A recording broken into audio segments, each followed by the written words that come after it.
यह कोई कहानी नहीं है, यह हकीकत है। कल्पना कीजिए, एक ऐसा ग्रह जो किसी सूरज का चक्कर नहीं लगाता, जिस पर कभी दिन नहीं होता, जहां हमेशा अंधेरा छाया रहता है और जो 10 अरब सालों से अकेला ब्रह्मांड में घूम रहा है। आज हम बात कर रहे हैं ब्रह्मांड की सबसे अकेली चीज की, एक रोग प्लैनेट की। ऐसे ग्रह जो बिना तारे के एक अनंत अंधेरे में अकेले भटक रहे हैं। रोग प्लैनेट्स को इंटरस्टेलर प्लैनेट्स भी कहा जाता है। ये ग्रह किसी भी तारे की परिक्रमा नहीं करते, मतलब न सूरज, न रोशनी, न गर्मी। ये ग्रह अकेले ही अंधकारमय ब्रह्मांड में यात्रा करते हैं। ऐसे ग्रहों की न तो सुबह होती है, न शाम, न वहां कोई मौसम होता है और न ही जीवन की कोई संभावना। बस अकेलापन और ठंडा अंधेरा। पर सवाल ये है, ऐसे ग्रह आते कहां से हैं? इसका जवाब भी उतना ही रहस्यमय है। कुछ रोग प्लैनेट्स असल में नॉर्मल प्लैनेट्स होते हैं, जो कभी किसी तारे का हिस्सा थे, लेकिन फिर किसी ग्रेविटेशनल एक्सीडेंट के कारण, जैसे किसी बड़े ग्रह की टक्कर या सुपरनोवा विस्फोट, उन्हें उनके अपने सौरमंडल से बाहर फेंक दिया जाता है।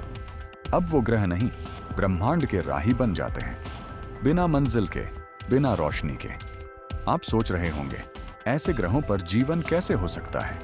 सवाल वाजिब है, क्योंकि बिना सूरज के तापमान इतना कम होता है कि सब कुछ जम जाता है।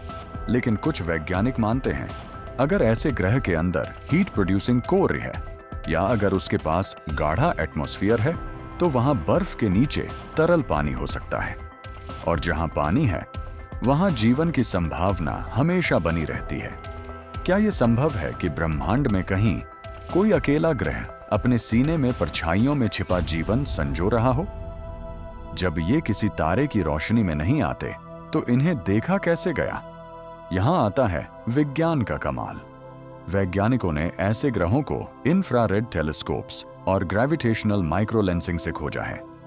माइक्रोलेंसिंग का मतलब, जब एक रोग प्लैनेट किसी दूर के तारे के सामने से गुजरता है, तो उसकी ग्रेविटेशनल फील्ड उस तारे की रोशनी को मोड़ देती है और हमें एक संकेत मिलता है, एक झलक उस अकेले यात्री की जो शायद 10 अरब सालों से भटक रहा है।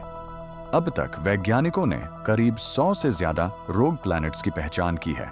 हमारी आकाशगंगा मिल्की वे में ही हजारों नहीं, करोड़ों रोग प्लैनेट्स मौजूद हो सकते हैं। ऐसे ग्रह जो कभी किसी तारे का हिस्सा थे, अब अकेलेपन की अंधी यात्रा में हैं। अब एक दिलचस्प सवाल, क्या भविष्य में इंसान ऐसे ग्रहों पर जा सकता है? आज की तकनीक से नहीं, क्योंकि ये ग्रह हमसे हजारों प्रकाश वर्ष दूर हैं। लेकिन अगर कभी भविष्य में हम लाइट स्पीड ट्रैवल कर सके या वर्महोल्स जैसी टेक्नोलॉजी विकसित हुई, तो शायद हम ऐसे किसी रोग प्लैनेट तक पहुंच पाएं, जहां हम किसी नई दुनिया की खोज करें या फिर सिर्फ अकेलेपन को महसूस करें। रोग प्लैनेट्स सिर्फ खगोल शास्त्र की चीज नहीं है, वो हमें मानव भावना की भी याद दिलाते हैं।